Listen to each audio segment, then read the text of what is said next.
هو احنا ليه بنحلم اصلا؟ هل الحلم مجرد خيال ولا رسالة من عقلنا الباطن؟ ركز معايا علشان اللي جاي ممكن يغير نظرتك للأحلام تماما.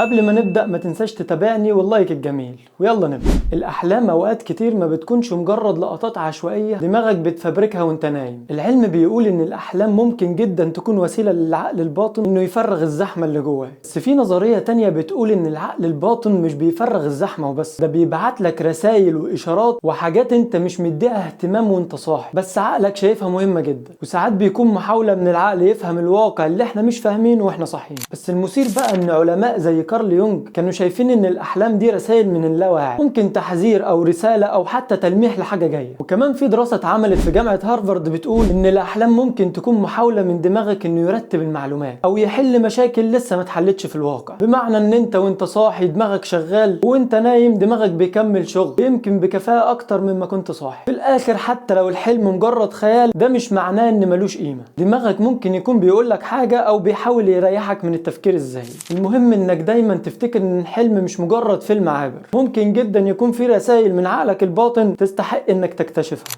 انت ايه رأيك؟ حاسس ان في حلم لازم تفتكره دلوقتي، صح؟